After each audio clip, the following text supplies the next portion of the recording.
Thank you for coming to visit me. I am Professor Horror, and now I am going to share some of my research into real, real life ghosts that have been seen and talked about and written about. Have been very real for the people who saw them. Maybe this time I will talk about the few people who do not believe that they have died, and because they refuse to accept they are dead, they now are moving around as ghosts who think they are alive. I think you may have seen that movie, The Sixth Sense. The kid who says, I see dead people. And there's Bruce Willis, the actor, who plays a therapist, thinks he's treating that kid who sees dead people. But the kid is seeing the therapist as he is a dead person. Only that therapist doesn't know it till the very end of the movie. It was a strange movie, wasn't it? But now I'm going to tell you real life ghost stories just like that of people who have died and become ghosts and don't even know it. This one is from Great Britain. It has to do with Vice Admiral. Admirable because he couldn't believe he was a ghost. He thought he was still alive. But this Vice Admiral of the British Navy, of the English Navy, had died and was seen as a ghost, who did not believe he himself was a ghost. Let me tell you, Mrs. Train had called people to a party on the 22nd of June, 1893, in London. The party they were all real people, but there was a ghost among them. On the 22nd of June, 1893, the elite of London were present at that party. There were boisterous atmosphere at the party. There was a lot of drinking and shouting and fun. And then, suddenly the guests present started screaming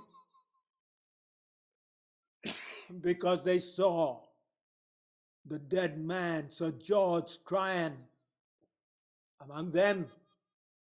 And Mrs. Tryan stood in front of him, bewildered. She could not believe her own eyes. Was this her husband, Sir George Tryan? Was this her very own George? And she tried to touch her husband, standing in front of her in his naval uniform. What happened then? The hand of Mrs. Tryan passed right through the body of her husband. It looked like he was real.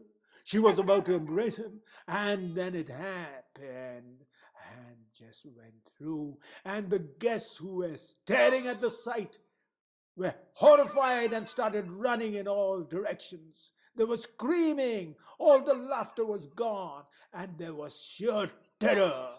Mrs. Train fell unconscious. And a lady, an old woman, summoned up her wits and summoned up the courage to ask Sir Train directly, "Are you Sir Train, or are you alive?" Well, it wasn't Sir Train, it was Sir Trier. I must apologize. That is the name of the actual person, Sir George Trier. And George Trier looked surprised by this question.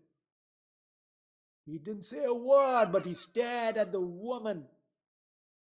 Deep distrust and disgust in his eyes. How could she ask a stupid question? Whether he was alive, whether he was Sir Trier? But the entire gathering watched his face as he stared at the woman and then suddenly vanished. He was gone as quickly as he came. Sir Tryon had already died. 13 Royal Navy ships had sunk in the Mediterranean Sea near Libya. His own command was of the warship Victoria, which flooded with water, and Sir Tryon, with his 22 officers and 36 able-bodied seamen, had gone down to the depths of the sea. Sir Tryon among them. Only 25 officers and 259 seamen could save their lives and reach the shore to relate what had happened, the tragedy of their commander, Sir George Tryon, perishing. One officer, Melville, said about the tragic accident that he saw Sir Tryon standing firmly holding the railing when his ship Victoria started sinking, and when it went down, it looked as though his eyesight was on some distant object. It appears he was engrossed in some memory. He may have been thinking of his dear wife and his family that he was now soon to leave behind. But the resolute face was of a man who did not comprehend that he would soon be dead. And now he had appeared at the party in front of that same wife, shocked that someone should ask him his name and whether he was alive. And then he disappeared. This is a real-life person, a vice admiral, no less, of the British Navy. Well,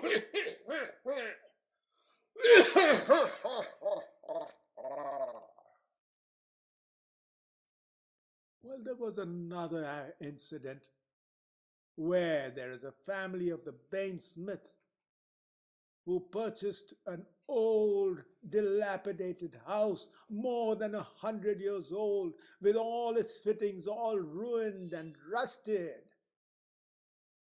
Bain Smith started renovating the house. Everything was going peacefully. But as soon as the rusted steel bathtub was removed from the bathroom, located in a corner of the house, everything seemed to go awry. It seemed as if hell had broken loose on that family. And from that day, a ghost of an old man was seen again and again. Who was the first victim of this ghost? The eldest daughter of the Smith family. Her name was Mary. She was aged only 14, and one day she was sleeping soundly in her room when she felt two strong arms were holding her tightly. Her throat became dry with fear. She tried to scream loudly, but her voice deserted her, and nothing came out of her mouth, and she lost consciousness. Before losing consciousness, she distinctly saw that old man going inside the wall near the place where the old bathroom was located. Next day, Mary's 4-year-old sister, Little Tulip, also saw the old man. She ran from her bedroom towards her mother's bedroom, and she became unconscious again as soon as she reached her mother's room. When she regained consciousness, she said, "Daddy! Daddy, please throw out that old man from this house! Daddy! He's hiding in the wall of our bathroom!" And then many other such incidents happened.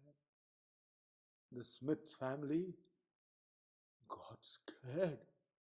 They were horrified because their 2 little daughters were seeing ghosts. They went to a famous parapsychologist of the time, Norman Gauthier. Norman Gauthier was supposed to be an expert exorcist who could expel evil spirits.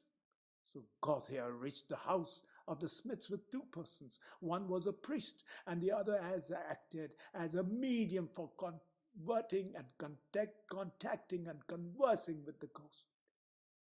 These people entered the house. They could sense the presence of that old man as a ghost there.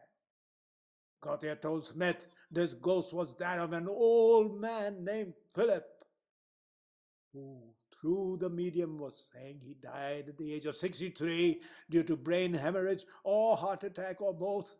And he died instantaneously when he was lying in his bathtub. The sudden death of Philip happened when he was having a bath, so he did not comprehend that he had died so suddenly and had become a ghost after his death. His ghost felt it was still alive.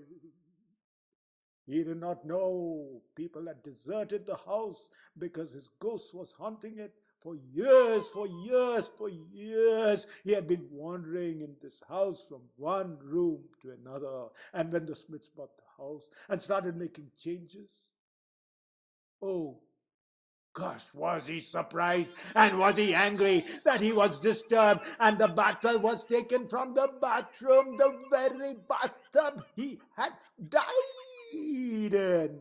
He considered this his property was being messed around. He became furious and he started haunting these people when the bathtub was replaced with a new tub. Philip's wife, Althea, was also dead, but he did not know about her death. When asked, Philip told the medium he had never met his wife's soul anywhere. And got here. He did not know what to do except to try and exhaust him. When he asked Philip, "Do you believe in ghosts? Have you seen ghosts?" Philip acted as though he was not a ghost. Can you believe this is what he said? "I live in my house. I do not know anything strange about it, in it or outside it." After many efforts, Gautier convinced him that he was a dead man and had become a ghost. And when he convinced Philip of this fact, Philip entered the door and vanished. He was never again seen in that house. Another case involves the Royal Air Force of Britain, who constructed an airport in 1914 during the First World War at Persham, Newton. From 1948, its buildings were used as a school of architecture, and a commercial firm sent a camera team to shoot a film for the students, but they experienced very strange, very mystifying things. I have to tell you, whether you believe in the ghosts or not, these people had to run away from the place. A member of the camera team was fond of tennis, and the inner building had 2 squash courts. Squash is played by hitting a ball on the wall. It's a very fast game, and somehow the man felt someone was watching him as he played, and then he saw the ghost. It was a pilot dressed in the uniform of the Second World War, standing in the gallery next to the court, to the hall, and he eyed him with an annoyed manner, as though he wasn't playing very well, and he was disgusted, and then he disappeared into a wall. The film unit was so unnerved, it simply ran away. But this was investigated by the renowned parapsychologist Peter Clark, and the BBC, the British Broadcasting Corporation, helped him in his work to find out what had happened there. It was found that the voices of unknown soldiers were filling the airport hall, and they could hear the sound of airplanes of World War I alighting and taking off. In 1972, the BBC television team also visited the place, accompanied by John Sutton, the most famous expert in Europe on the supernatural. Millions of people saw this program on television at that time, and Sutton contacted the ghosts, found there were 4 of them, and one of them was Willie, employed in the Air Force. Willie had committed suicide during the Second World War. Willie was unaware of the fact that he was already dead, and there were three more ghosts: Gary Miller, Pat Sullivan, and Gary Arnold. All three fond of tennis, and they're good friends. And they all died in an air accident. Because they met their death so suddenly, they did not believe that they themselves were dead, and these three ghosts were so perplexed. They were mystified that they could see everybody and feel everything, but no one was willing to talk to them. The interesting fact was that none of them was ready to believe that they were dead people. So prayers were conducted in the airport hall, and the four ghosts were freed from their attachment to the world from the prayers of those who wanted them free from this world. Oh, there are innumerable such stories all over the world, real incidents. One relates to the year 1969, and the drama is based on the story Hanging Wood, written by the famous author John Morgan, was being rehearsed in the Carlton Theatre in Oxfordshire in Great Britain. And there was a local beauty named Mary Blandy.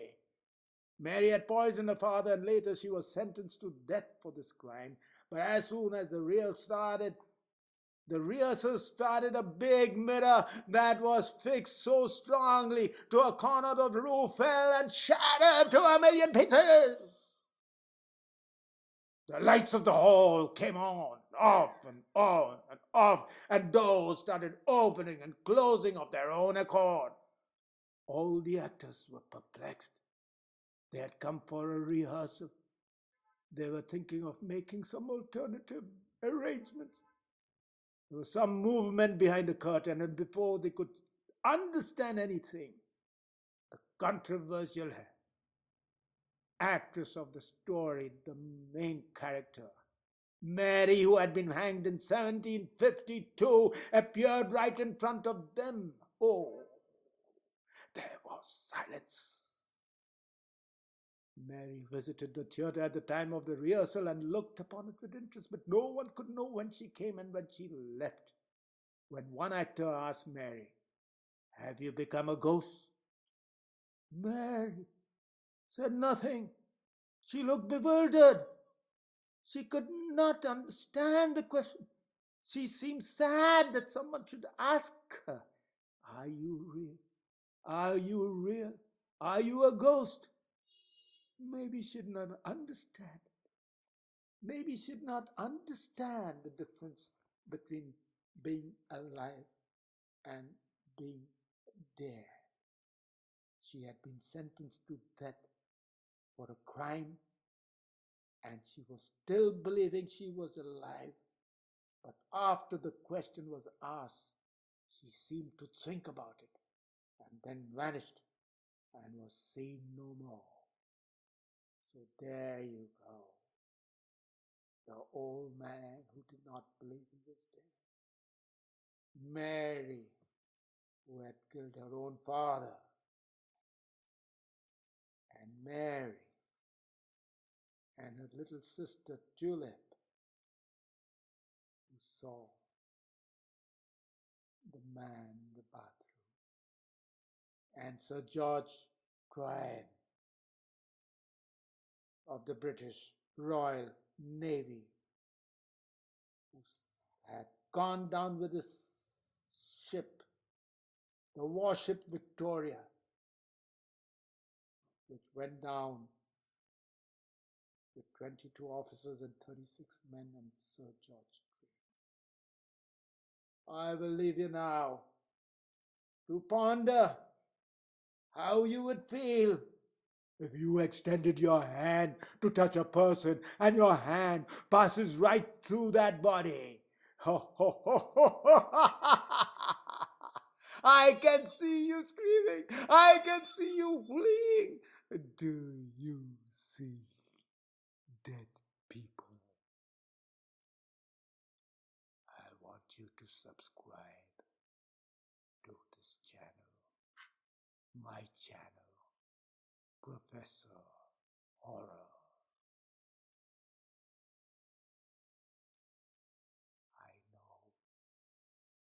lost in thought about ghosts and dead people who do not know they are dead. So I will change the mood a bit. I will give you a couple of riddles or jokes so you can leave this episode feeling a little more normal. Here they come.